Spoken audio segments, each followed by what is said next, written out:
이스라엘의 이사야 선지자의 눈에 보여지는 이스라엘의 모습은 과거를 돌아보면 하나님을 떠났고 우상을 숭배했고 그래서 하나님의 심판을 받을 수밖에 없는 그런 반역자, 하나님을 버린 사람들입니다. 오늘 현재를 바라보니까 이제 하나님의 심판이 임할 때가 된 거예요. 그리고 미래를 바라보니까 이 민족은 미래에도 소망이 없는 민족이에요. 그러니 이사야 선지자의 마음은 답답할 수밖에 없어요. 과거를 돌아봐도 오늘을 봐도 미래를 봐도 아무 소망이 없는, 이제 오로지 기대할 수 있는 것은 하나님의 자비, 하나님의 사랑, 하나님의 긍휼 밖에는 없어요. 1절부터 12절까지 말씀 속에는 예루살렘이 멸망당하는 모습이 기록이 되어져 있는데 1절 말씀에 보면 예루살렘과 유다가 의뢰하며 의지하는 것, 의뢰하고 의지한다고 하는 것은 꼭 붙들고 있다는 거예요. 기대고 있다는 거예요. 지팡이로 연약한 몸을 기대는 것처럼 손을 옆에 나무에 기둥에 붙잡고 몸을 의지하는 것처럼 무엇입니까? 양식이에요. 먹는 것과 마실 물을 없애버리겠다는 거예요. 그뿐만 아니라 어느 나라를 막론하고 왕 밑에는 지도자들이 있어요. 지도자들, 용사라고 하는 것은 요즘 우리나라 말로 하면 별 스타 장군들, 그리고 전사는 일반 병사들, 중위, 병장, 상병, 그 다음에 재판관, 선지자, 복술자. 이 복술자라고 하는 것은 점치는 사람입니다. 점치는 사람. 그리고 장로, 50부장이라고 하는 것은 이스라엘 군대 조직의 가장 작은 단위, 우리 군대로 이야기하면 분대 혹은 중대, 이 정도의 숫자를 이야기하고요. 귀인, 모사, 정교한 장인, 정교한 장인이라고 하는 것은 요즘 말로 하면 아주 특별한 기술을 가지고 있는 이런 기술자들을 이야기하고요. 능란한 요술자라고 하는 것은 이거 별로 좀 부정적인 의미입니다. 마술하는 사람, 그런 의미를 가지고 있어요. 어떻게 한다고요? 싹 심판해서 없애버리겠다는 거예요. 어떤 방법으로 해요? 바벨론의 심판을 통해서.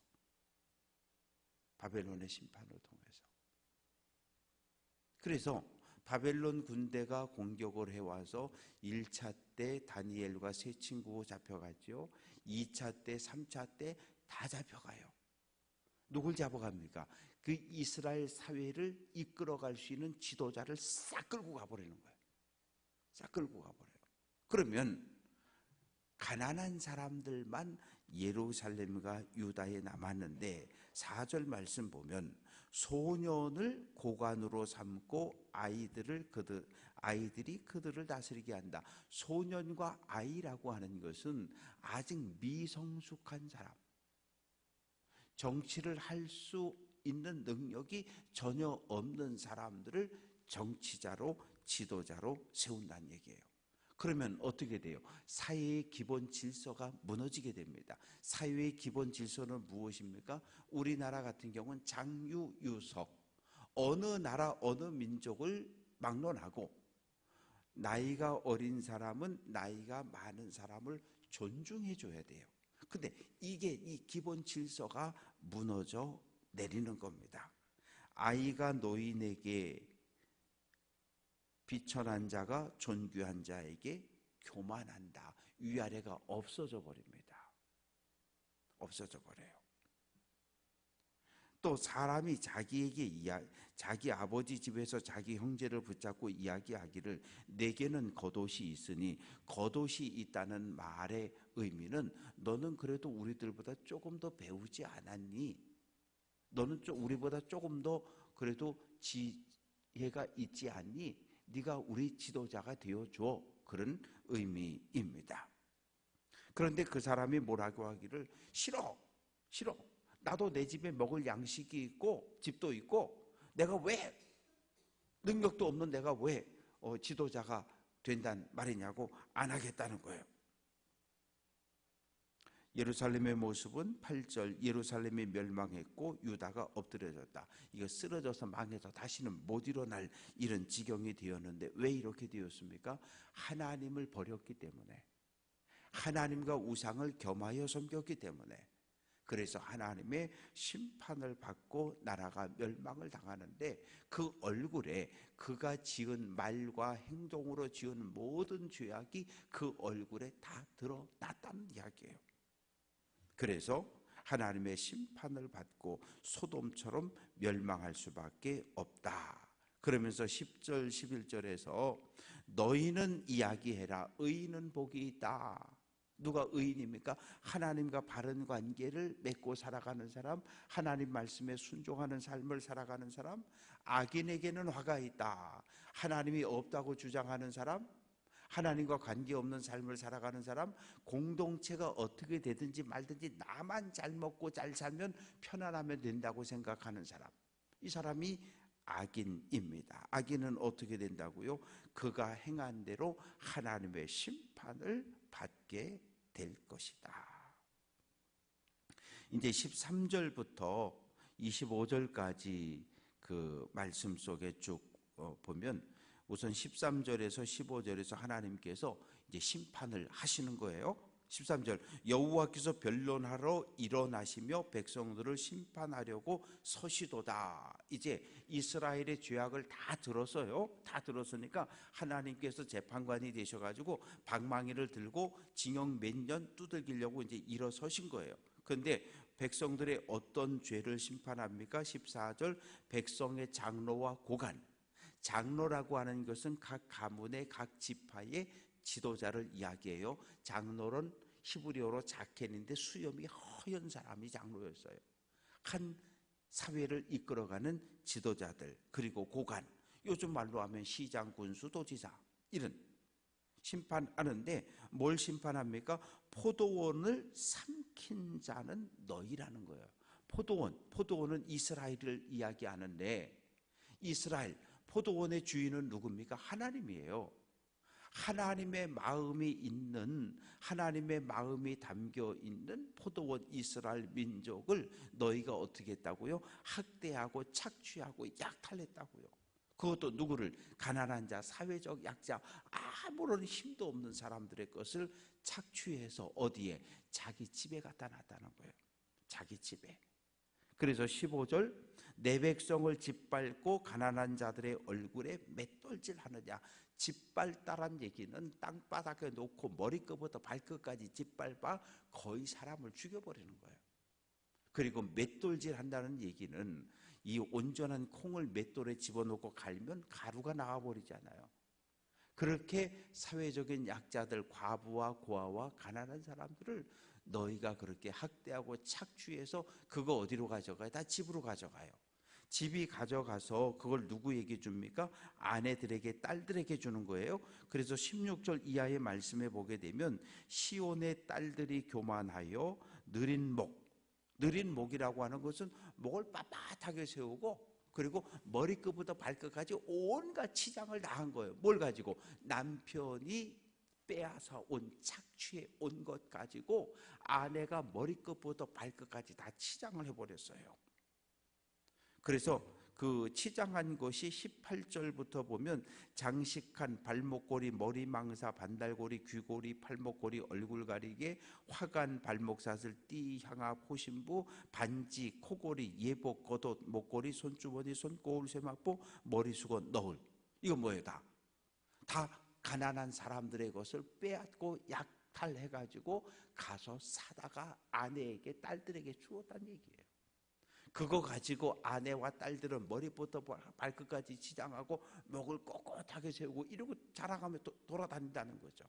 우리 남편이 명품백 사줬는데, 우리 남편이 이거 사줬는데, 이러면서 자랑하고 교만하게 다니는데 어떻게 한다고요? 수치를 당하게 한다. 17절 시온의 딸들의 머리 정수리에 딱지가 생기게 하고 여호와께서 그들의 하체를 드러낸다. 옛날에는요, 이게 지금으로부터 2800년 전 이야기잖아요. 그 당시에는 포로를 잡아갈 때 도망치지 못하도록 옷을 벗겼다 그래요. 옷을 벗겼다 그래요. 그리고 여자들 같은 경우 머리를 밀어버렸다는 거예요. 그래 한번 생각해 보세요. 여자가 머리가 밀려서 대머리가 되었죠. 그리고 옷도 제대로 갖추지 못하고 하체가 드러날 정도로, 여기서 하체가 드러났다는 게 홀딱 벗겼다는 이야기가 아니라 엉덩이가 드러났다는 이야기거든요. 도망치지 못하도록 짧은 옷을 입혔다는 거예요. 그래서 어떻게 포로로 끌려가게 됐다는 얘기예요. 포로로 끌려갔어요.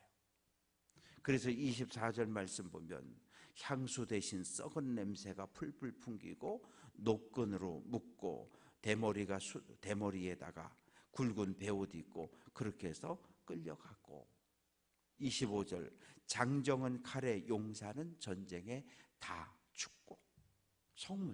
성문은 사람들이 모여서 회의하는 것이고 축하하는 것인데, 전쟁에 나간 남편이 돌아오지 않으니까 혹시라도 남편에 대한 소식을 들을 수 있을까 하고 왔다가 남편이 죽었다는 이야기를 듣고 전쟁에서 전사했다는 이야기를 듣고 가슴을 치고 통곡하며 탄식하는 장소로 성문이 변화되는 얘기예요.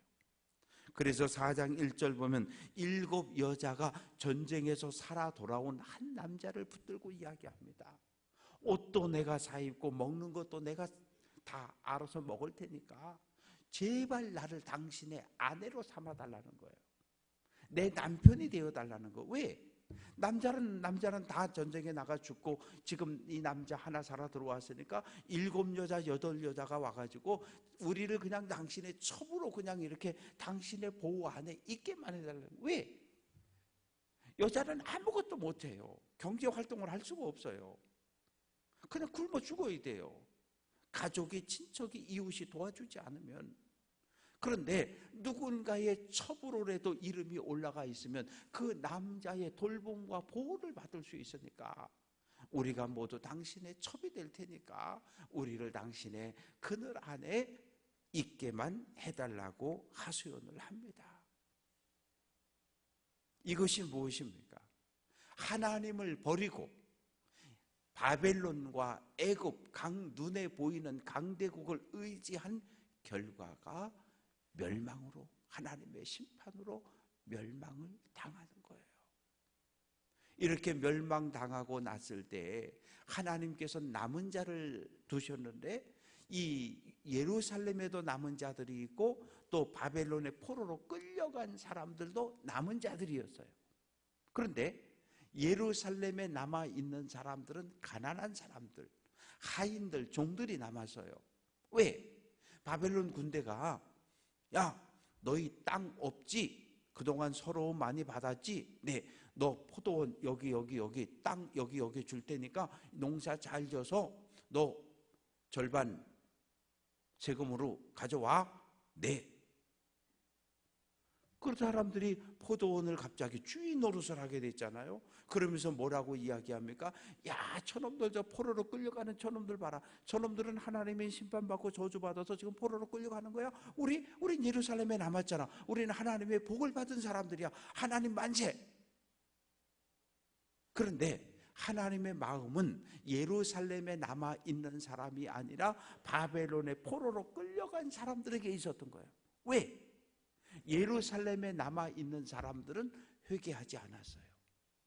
그런데 바벨론의 포로로 끌려간 사람들은 거기에서 가슴을 치며 통곡하며 왜 우리가 여기에 끌려왔느냐고 하나님께 울부짖을 때 하나님이 너희가 나를 버렸기 때문에, 율법을 버렸기 때문에, 우상을 숭배했기 때문에, 율법을 읽다가 자기들의 죄악을 깨닫고 거기에서 탄식하고 통곡하고 회개하고 하나님께 돌아오는 거예요. 그들을 하나님께서 70년 만에 다시 데리고 돌아왔는데 그들이 바로 이사야 선지자가 이야기하는 남은 자라고 하는 거예요. 이사야를 읽다 보면 남은 자의 이야기가 계속 나오는데 이 남은 자들을 통해서 하나님께서 메시아가 다스리는 메시아 나라를 다시 회복한다는 이야기가 2절부터 6절 말씀까지 기록이 되어져 있는 거예요. 그날에 여호와의 싹이라고 하는 것은 회개하고 하나님의 품에 돌아온 사람들, 그리고 또 다른 의미로는 하나님께서 보내신 메시아, 다시 예루살렘의 거룩한 나라를 세울 메시아를 여호와의 싹이라고 표현을 합니다. 그래서 남은 자들은 3절 끝부분 말씀에 보면 거룩하다 칭함을 얻을 것이다. 어떻게 거룩해질 수 있습니까? 내가 새벽기도 열심히 하고 성경 열심히 읽으면 거룩해집니까? 아니요. 하나님의 은혜가 임해야 거룩해지는 거예요. 뭘로? 피로써. 예수의 피로 우리가 죄사함을 받는 것처럼 소와 양의 피로 이스라엘이 거룩함을 회복하는 거예요. 하나님의 은혜가 그 위에 임할 때 거룩해지는 거고 청결해지는 거고, 그리고 시온의 딸, 예루살렘의 딸, 계속 이런 표현들이 나오는데 전 세계 모든 도시는 영어로 전부 여성 명사예요. 모든 도시의 이름은 여성 명사입니다. 그래서 예루살렘의 아들들아, 시온의 아들들아 이런 표현은 안 나와요. 왜? 시온, 예루살렘 모두 여성 명사이기 때문에 예루살렘에 따라 시온에 따라, 그렇다 그래서 진짜 예루살렘에 사는 여자들만 이야기하는 게 아니라 그 딸이라는 말 속엔 모든 백성, 남자, 여자, 노인, 아이 다 포함되는 개념이에요.